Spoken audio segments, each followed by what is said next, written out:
Paramount scrambles its jets and moves Top Gun 2 to 2022. Looks like we're gonna get a brand new Rocketeer movie, and Frank Oz isn't getting enough love from Disney. Why is my shirt wrinkled? It's laundry day, and it's time for another episode of the Talking Talk Podshowcast. So let's get to it.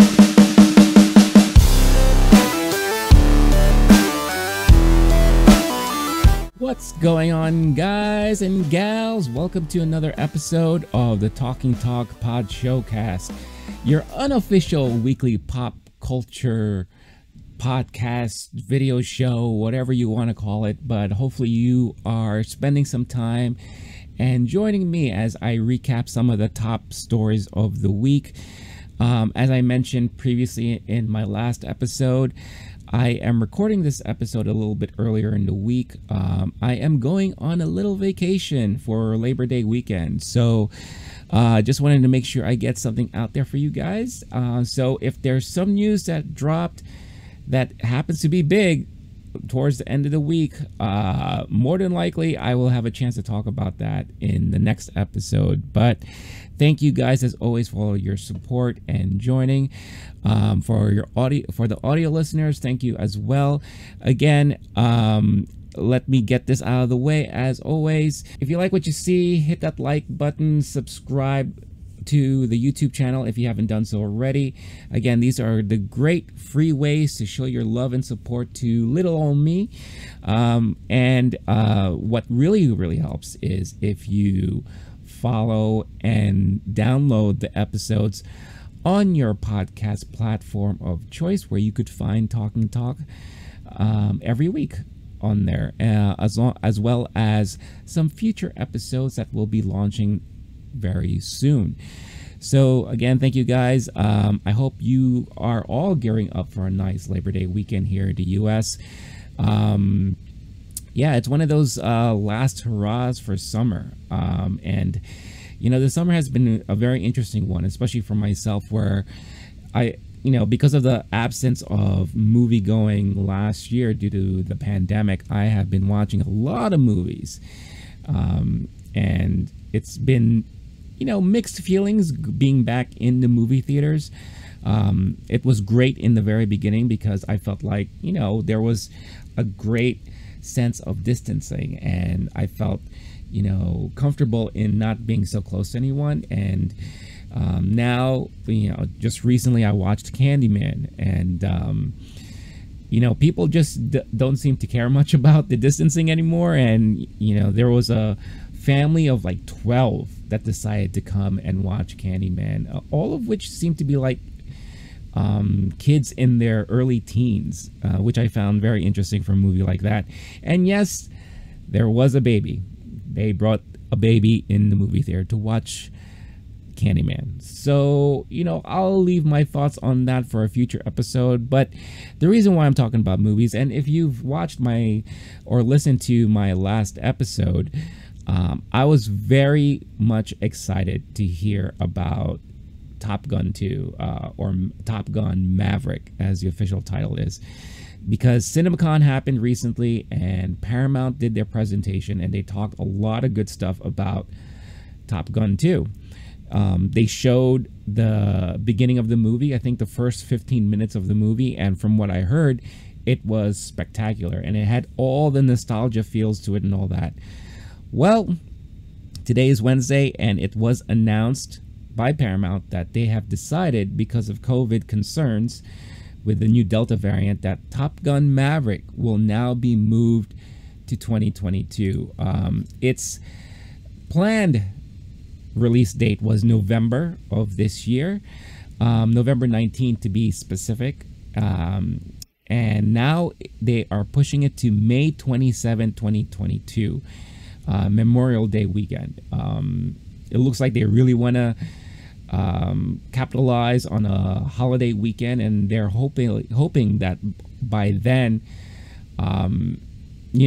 Delta concerns will be a little less, and hopefully the pandemic will be in a better spot.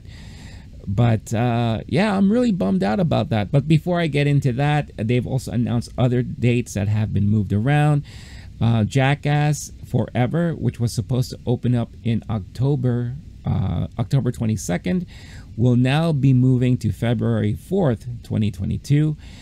And Mission Impossible 7, which was originally slated to open on May 27, 2022, which is the new date of Top Gun Maverick, that will now open up on September 30th, 2022. So some movement there. But yeah, I'm bummed. I gotta be honest, I am bummed about Top Gun 2, Top Gun Maverick, because, you know, I was and still am a huge fan of the original movie, and I have fond memories of that movie. I watched it in the theater. I was probably too young to watch that in the theater, but it was the 80s. I mean, you know, I feel like, you know, parents took their kids to watch movies that they probably shouldn't have, but the movie itself is one of those classic 80s movies of the time. You know, Tom Cruise was blowing up, you know, really hitting his mark there in the 80s. We were introduced to Val Kilmer, and, you know, the relationship between Maverick and Goose, you know, that still holds up today. And like I said, hearing all the great news that broke from CinemaCon about Top Gun Maverick really got me pumped even more so. I mean, watching the trailer alone was exciting enough, and I really couldn't wait to see what was gonna be, you know, in store for us with this new movie. So it is unfortunate, but it does look like Hollywood studios are taking the Delta variant very seriously. And if you've been, you know, paying attention to box office numbers like I have been on a weekly basis, we're not anywhere close to where we were pre-pandemic as far as revenue is concerned for movies that are released in cinemas. Earlier in the summer, we saw a glimpse of hope of things getting back to what they could have been with the release of Kong versus Godzilla. I believe that pulled in around 55 million or 57 million opening weekend. Fast and Furious, which did really well. Black Widow pulled in like 80 million. So it looked like we were about to get back to how things were. And then Delta came across and started spreading out more and more, causing more concerns. And then the, you know, box office numbers have dropped significantly. Candyman opened up recently like a little bit above 20 million. And that is considered a triumph for what we've been seeing lately. So Hollywood's taking these things seriously. I believe Sony was also toying around with the idea of pushing Venom 2 out even further. We will wait and see what the reaction is, because, you know, Top Gun is considered to be one of the top tier movies of the year. A lot of anticipation for that. So we'll see what happens. It looks like Warner Brothers and Disney are pretty firm with their dates, especially with Shang-Chi opening up this weekend. And Eternals opening up in a couple of months. So we'll see what happens if any other studio, you know, balks and kind of, you know, decides to change their release dates once again after a year of tons of speculation of release dates moving and shifting and all that. So regardless, you know, if these dates stick, 2022 is looking to be a pretty big year for movies once again. Hopefully things will get back to normal and we could all enjoy watching movies in the cinemas there. So yeah, but like I said, I can't help but be a little bit bummed about this, because again, this is a movie that I was eagerly anticipating. So, but with that being said, some good news and exciting news that came out earlier this week was that it looks like Disney Plus is gearing up to produce a new Rocketeer movie. The Rocketeer is making a comeback on Disney Plus. The original movie opened up, I believe, in 1991, if I remember correctly. And it, you know, throughout the years, it became a very huge cult classic. I'm sure most people never watched the movie when it came out. I, for one, also have fond memories of this movie. I watched it in the theaters with one of my brothers. And I loved it. I enjoyed the movie all the way through. I still consider The Rocketeer to be a top 10 comic book movie, in my opinion. It ranks right up there with The Crow and, you know, obviously the earlier Marvel films and what have you. the Nolan Dark Knight movie with Batman. But the one thing I will say about the original Rocketeer was that with myself approaching my mid-teens, it was quite a big sexual awakening when I saw Jennifer Connelly on the big screen there, and I'll leave it at that. But the whole movie, again, was quite enjoyable. It was very close to like those serialized action shows that people used to watch in the 50s on TV, or the serials that you listen to on the radio. It is based off of a very old comic, that featured a lot of fights with Nazis. So if you're like a huge Indiana Jones fans and you're a big fan of that era, especially like action movies, this was definitely up there. And it was just a fun movie, very enjoyable. And it's nice to see that now is probably a good time to bring that IP back, because I think there's a lot of things they can do with it. And right now it looks like they have a pretty interesting idea, which I'm pretty down for. So it looks like the new movie is going to focus around a retired Tuskegee Airman who takes up the mantle of the Rocketeer, which I think is a pretty cool idea. I like the sound of that. It will star David Oyelowo, better known as he's the one who portrayed Dr. Martin Luther King in Selma. It looks like he will be a producer on this project as well. So really, really excited and interested to see what's going to come out of this movie. It would have been nice to hear that they were going to think of putting this into cinemas and into the theaters. Not sure how I feel about it being just a Disney Plus movie. I hope that doesn't mean that the quality is going to be bad, but if you've watched any of the Disney Plus releases that went directly to Disney Plus, pretty decent stuff overall. Let's not forget about what they've been doing with Star Wars, with The Mandalorian, and Marvel with, the WandaVision, Falcon and the Winter Soldier, or I should say Captain America and the Winter Soldier, and Loki. So if that says anything, then I'm hoping that this new Rocketeer will really, really look great and feel great and just tell a great story. I just, like I said, this is a type of character and movie that they could do so many things with. Especially around that, the time that this character takes place, this character lives in. So really, really exciting. I hope that they do a good job, and I can't wait to see what happens there. So really interesting stuff there. Another bit of interesting news that broke out, this time in video games, China.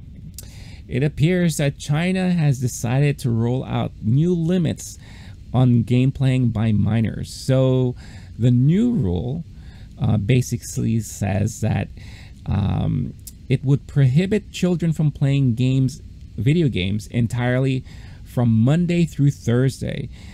So that means if you were a child living in China, or if you are a child living in China, you will be allowed to play games Friday through Sunday along with public holidays, but limiting it for only 1 hour of gaming a day between the times of 8 p.m. and 9 p.m. It looks like this is an addition to some other measures that China has been implementing for gaming companies in China to really focus and hone in on gaming habits of minors. Now, one of the first questions I had in my mind when I read this is, well, how the hell are they going to enforce it, right? Let's not forget that China is still a communist country.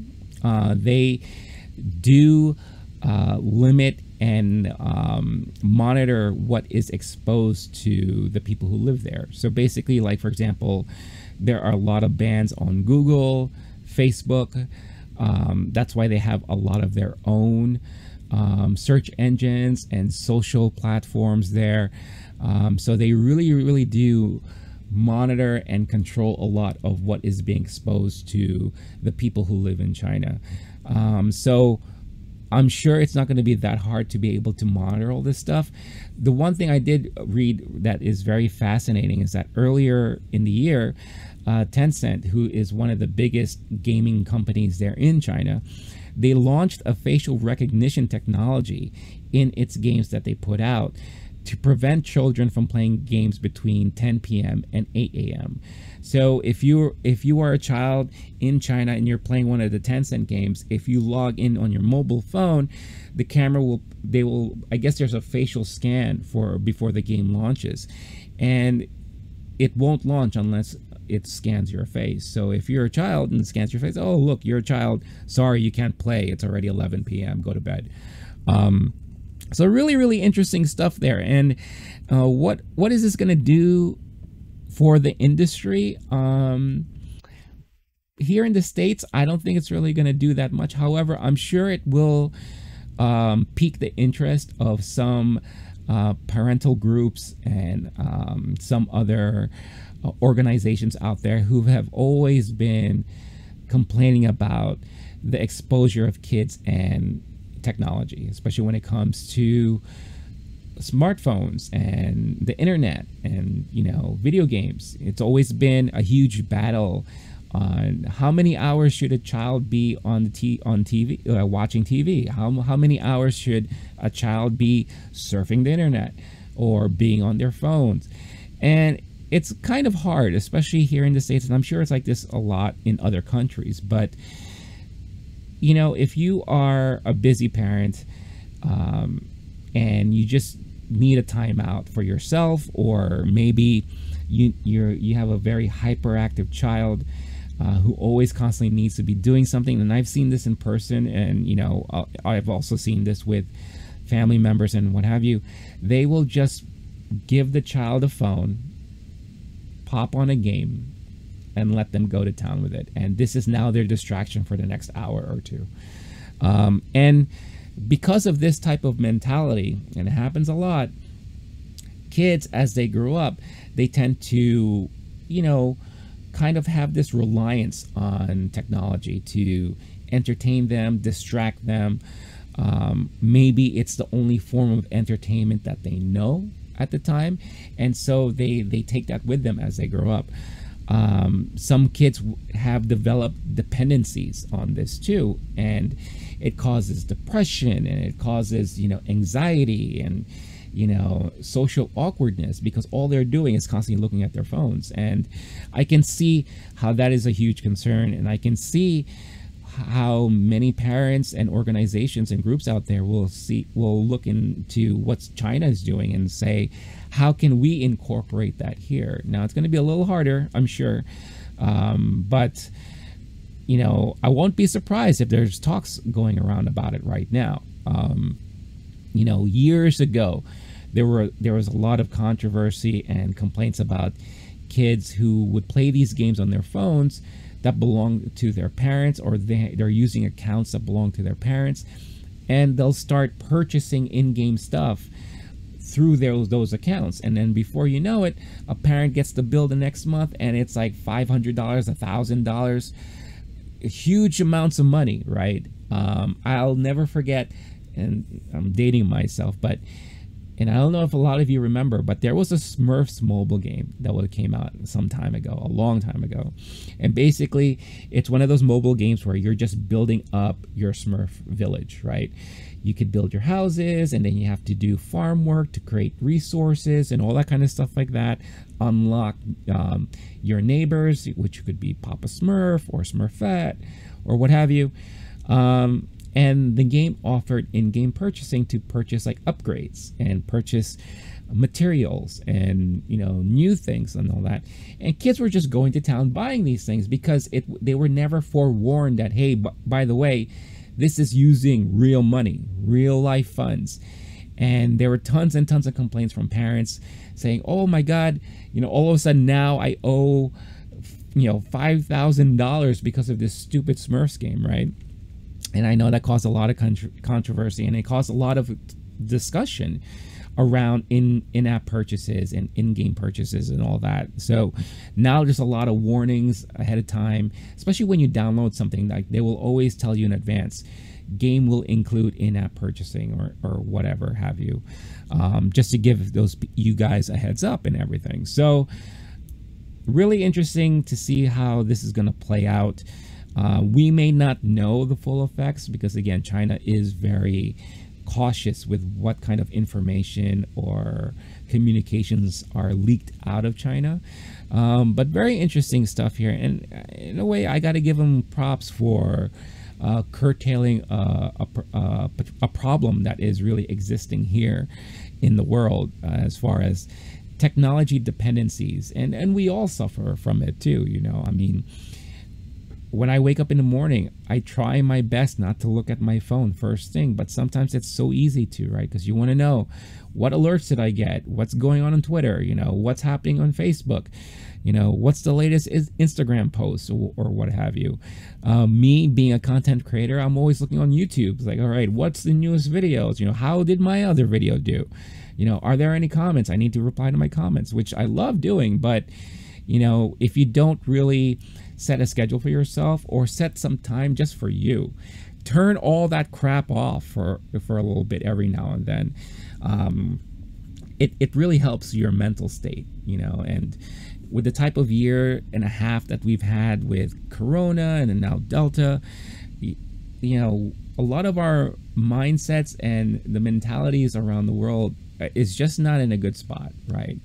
So I find it extremely helpful just to turn off every now and then, or just curtail it during the week or during the day, because I think too much dependency on technology can be a bad thing. And it's nice just to be able to, you know, maybe just sit in a room and not have to worry about what's going on online.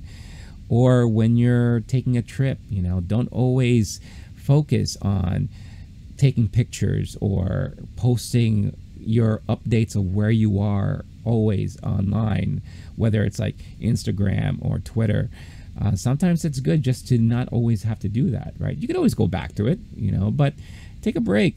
I think it's very, very helpful. And trust me, your mental state would probably be in a better place, right? So, and don't get me started on some of you out there who, you know, release all your aggression and your grievances on Facebook. I mean, the amount of posts I see about someone complaining about this or that, or, you know, I literally, without naming any names, I literally have a friend on Facebook that I could pretty much gauge the amount of depression this person has gone through from pre-pandemic to now, and how the mental state has just been in a steady decrease, right? And, you know, all of us, we're trying our best to cheer that person up and, you know, joke around and all that, but it just, you could see it, how it's gotten worse and worse and worse. And, you know, sometimes that could be a good thing, you know, so we can see signs if someone really is in desperate need of help. And, you know, I've said this before, help is always out there for anyone who needs it. You just have to take that step and go out there and reach out for it, right? You know, talk to somebody, tell a friend, tell a family member. There's always someone who's going to be out there willing to listen to you, right? So, but yeah, it's just really, really interesting. And, you know, we'll see what happens here, but I think this is a very interesting piece of news that came out. So let me know your thoughts on this and the other stuff I've talked about so far. Again, don't forget, leave your comments. I reply to the comments as often as possible. I love having conversations with the viewers of my channel and the listeners of the podcast. That's why I'm here, trying to connect with all of you so that we can have great discussions and build this community up. So, the last piece of news, and again, this is probably going to be a smaller episode because, again, I am doing this way earlier than I would have normally. But this is something that also touches me very deeply in the feels and in my heart, and, you know, because of my childhood and how I grew up. So Frank Oz, I'm sure most of you are familiar with Frank Oz, but for those of you who may not, Frank Oz, you know, let's go back to Top Gun, right? Maverick had Goose.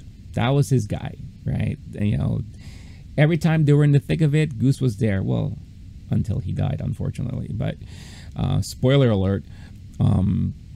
But Frank Oz is the goose of Jim Henson, to Jim Henson, right? Jim Henson is the creator of the Muppets. He's the one that helped create Sesame Street. Frank Oz was with Jim Henson from the early beginnings. They were partners. They were, Frank Oz considers Jim to be like a brother to him. Frank Oz was responsible for not only the puppeteering, but the voices of a lot of characters that we grew up with. If you were a child of the 70s or 80s, you are very familiar with the Muppets and Sesame Street, and into the 90s as well and all that. But Frank Oz is responsible for the voices of Fozzie Bear, Miss Piggy, Cookie Monster, Bert, Grover, Animal, Sam the Eagle, just to name a few. In the Star Wars universe, Frank Oz is the one who gave us Yoda. He was the one who puppeteered and voiced Yoda. Still does on occasion too, which is great to hear and all that. And then later on in life, Frank Oz also became a very prominent director. A lot of the movies some of you may be very familiar with, and some of these movies are some of my favorite movies too. Little Shop of Horrors, Dirty Rotten Scoundrels, What About Bob, Bowfinger. Bowfinger.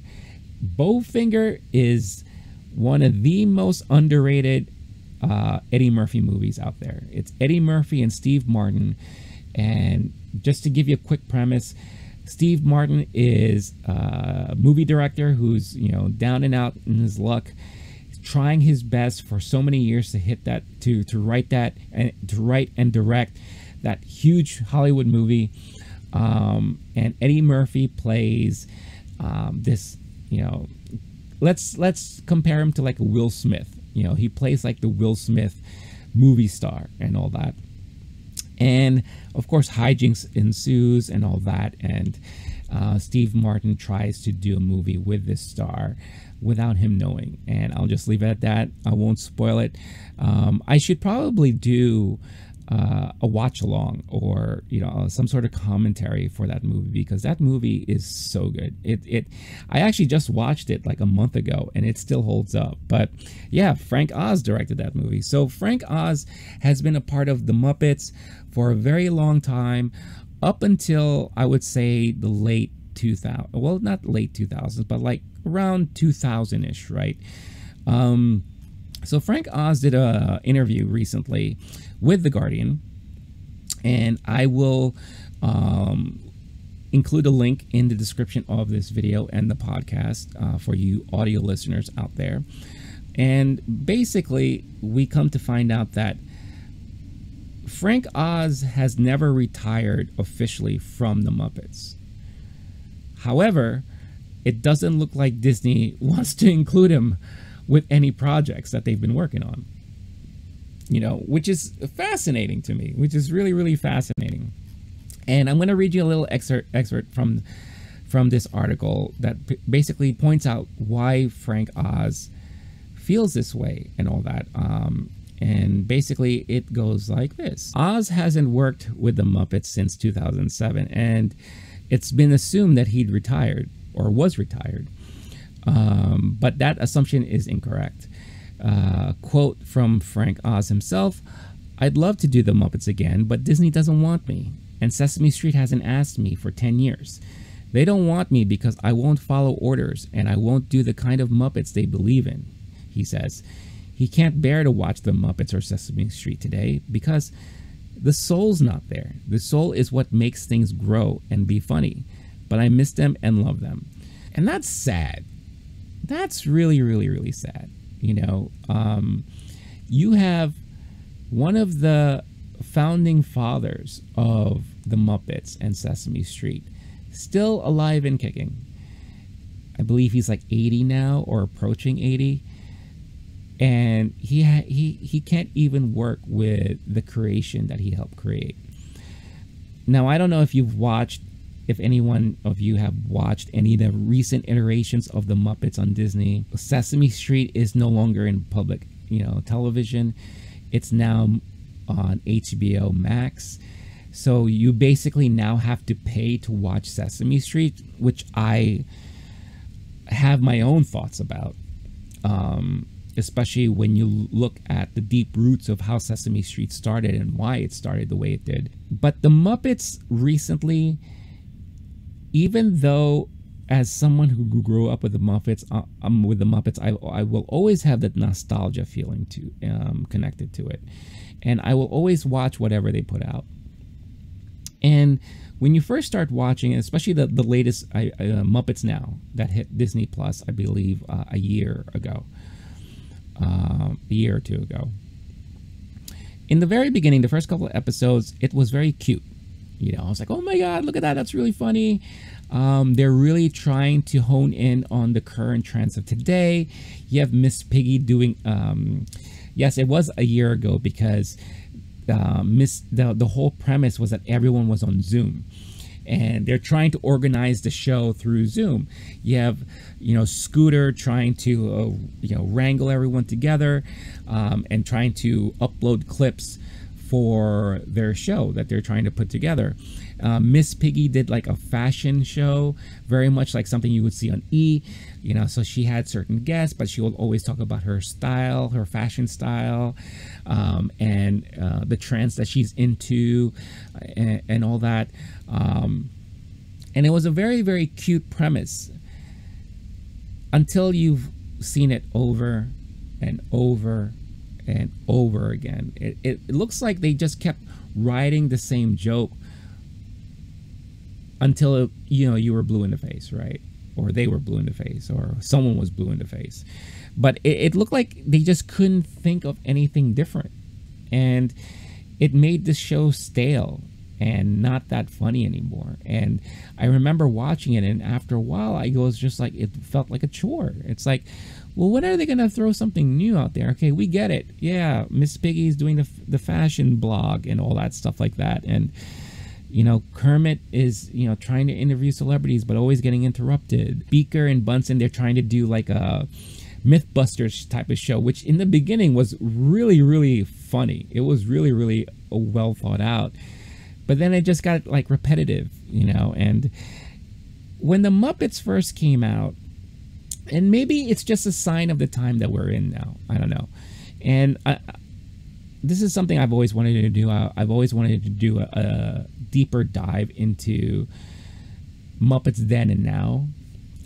But when the Muppets came out, it was because Jim Henson was trying to do something different. He was trying to incorporate his brand of humor and television to a more adult-oriented audience with the Muppets. I'm not talking about Sesame Street. I'm talking about the Muppets. And he was trying to prove that this type of entertainment can hit really well with audiences, whether you're young, middle-aged, old. It's something that was very fresh and new. The Muppets, when you look at the older episodes, they didn't always cater to a younger crowd. They did a lot of stuff that were very, adult focused. And, just like how Warner Brothers, does it with their Looney Tunes and all that, they always had something there extra for the adults, so that someone like me, my age now, will really appreciate. But someone me at the age back then thought it was cute because he had a bunch of these Muppets singing songs and telling corny jokes and slapstick comedy and all that stuff like that, and that was really all like good. So everyone watching was entertained for a different reason, right? Shows today, you're dealing with a more ADD type of crowd. They something will land for like a minute, but then they need something fresh, like soon. Like, come on, keep it rolling, keep it rotating, right? That's why you have things like TikTok and, YouTube Shorts now being so popular with the younger generation because they like quick things. And I feel like most of the time, if you don't capture an audience within the first minute or what have you, you lost them, right? And sometimes when you watch the Muppets, it's worth to kind of keep going, because then they hit you with something at the end, or it's something that will last, as far as the comedy elements will last throughout the entire 30 minutes or what have you. Like, there's a theme, right? And a lot of this stuff back then was very thematic.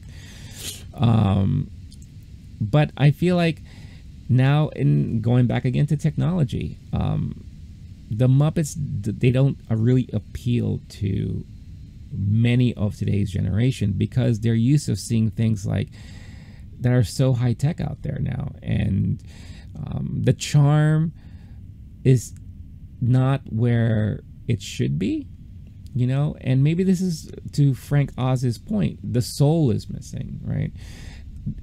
It's no longer you trying to connect with the Muppets, just like how I felt back then, because the Muppets always did something that tried to connect to the audience, something personal, something emotional. Now it's almost as if they're just parroting everything that you see around you. And that was always a part of the Muppets. Like, parodies was always a part of the humor, but they mixed it in with a lot of the more connecting elements, a lot of the more emotional stuff. And I think that type of humor no longer sits that well now with today's crowd.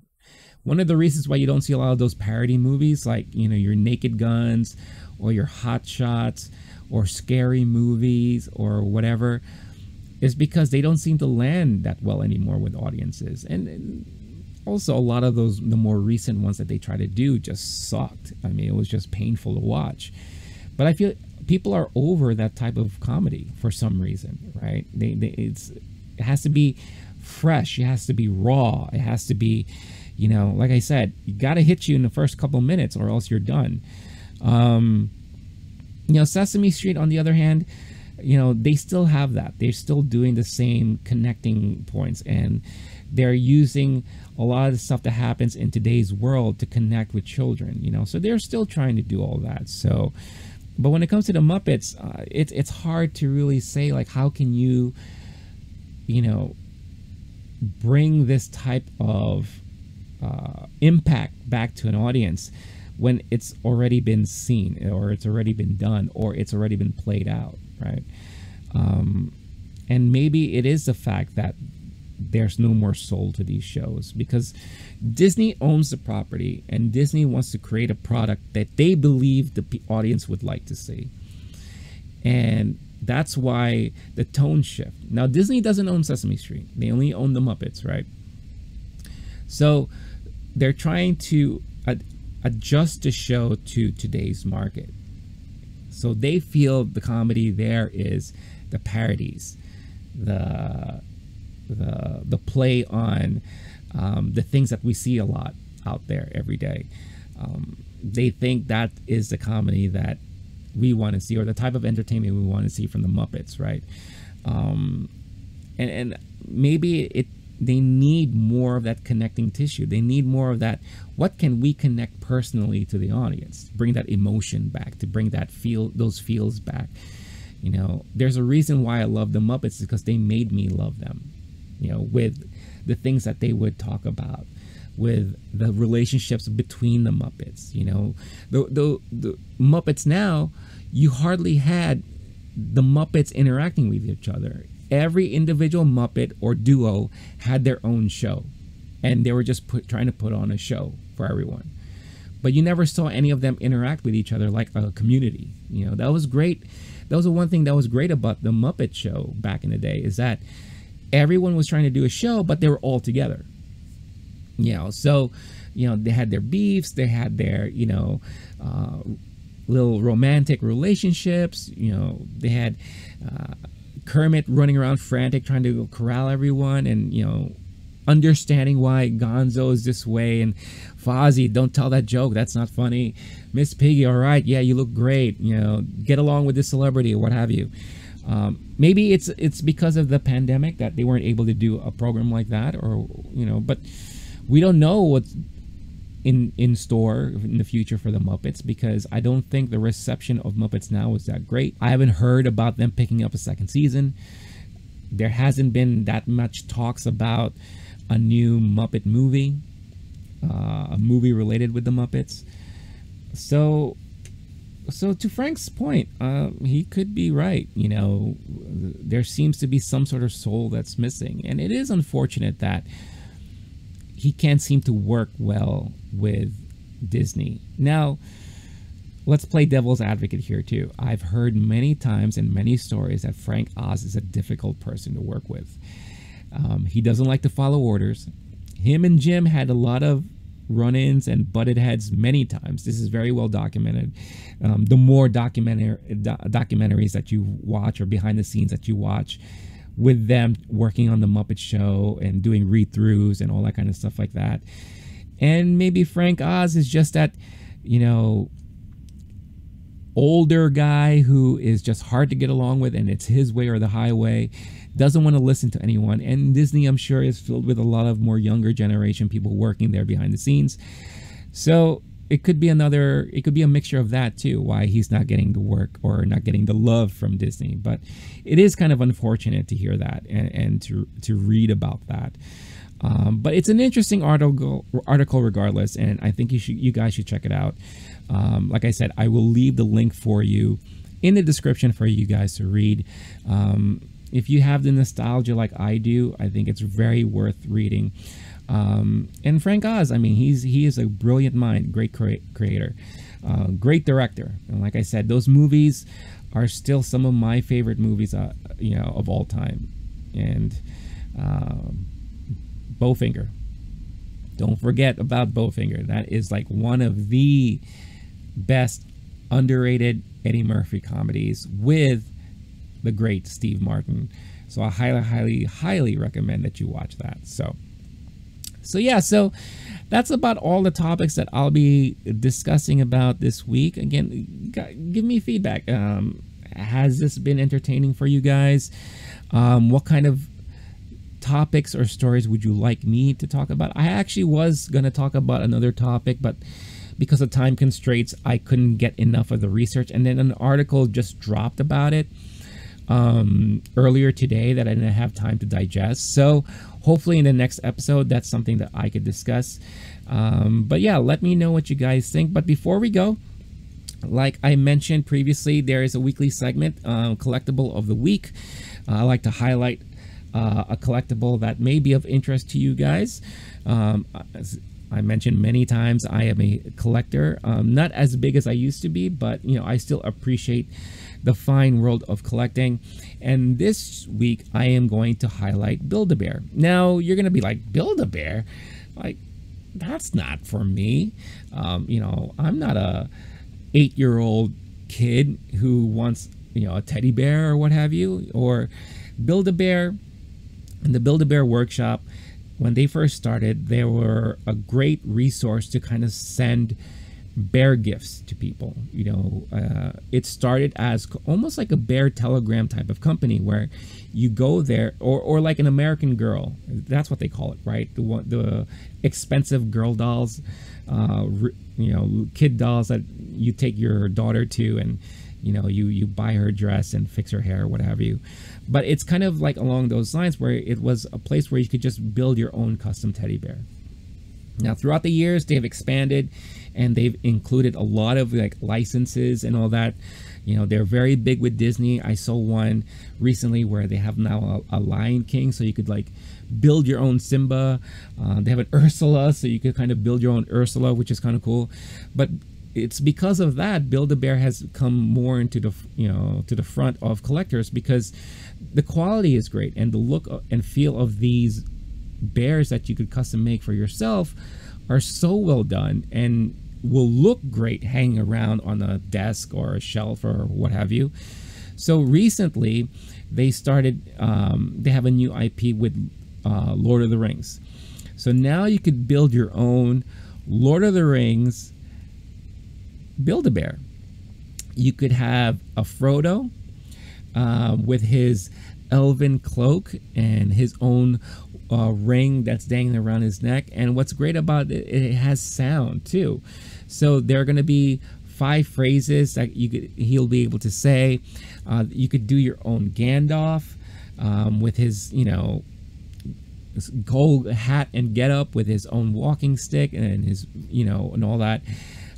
Really cute. And like I said, the quality of these figures, these dolls are just so well done. They even have an exclusive Gollum If you think Gollum is cute, I mean, this iteration is not that bad.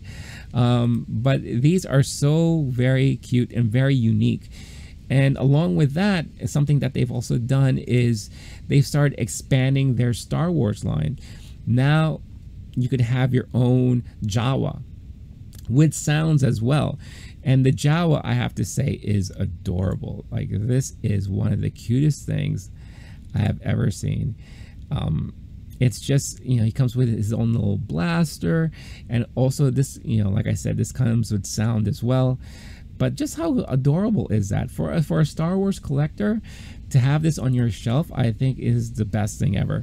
Now, of course, they have Grogu because of the Mandalorian, and out of all the Grogu dolls and figures out there, I would have to say that this is probably one of the better looking ones. It's soft. The face, I feel like they got correct, and it just looks adorable. It just looks so cute. Everything here is all about cuteness and all about bringing smiles and joy to all of you guys. Smiles on your faces. You know, if you want Grogu in his little mobile pram, they even have that for you there too. And they're not cheap. They're not cheap. Like, the Jawa will set you back $58. Grogu will set you back $44. You know, Frodo is like a good $63. Gandalf is $65. Or $57 without the sound. So, you know, they're not cheap. But I think for the quality and, you know, just the fun, the overall fun that these will provide yourself or your kids or a kid that you know, a Star Wars fan that you know, Lord of the Rings fan that you know, I think it's well worth the cost. So yeah, Build-A-Bear. I mean, I may get one of these. I don't know. I'm not really that big into stuffed collectibles that much these days. But who knows? You know, I have my little Ewok that I got. You know, I like my little Ewok who makes his own sound. Yeah, I have my little Ewok. So who knows? I might add that to the collection there. But with that being said, guys, that is this week's episode. Again, thank you so much for listening in and watching. Like I always say, spread the love. Share this with people who you might find this type of content interesting. If you find me interesting, you know, do spread the love and share. The easiest and cheapest way to show your support for the channel, doesn't cost you a thing, to hit that like button, hit that subscribe if you haven't done so already, and go to your podcast platform of choice, follow the Low-Key Geek channel there, and download the episodes and give them a listen. And I will catch you all in the next episode. Until next time, have a wonderful Labor Day weekend. Stay cool, stay classy, stay safe, and I'll see all of you guys next time. All right, y'all. Peace.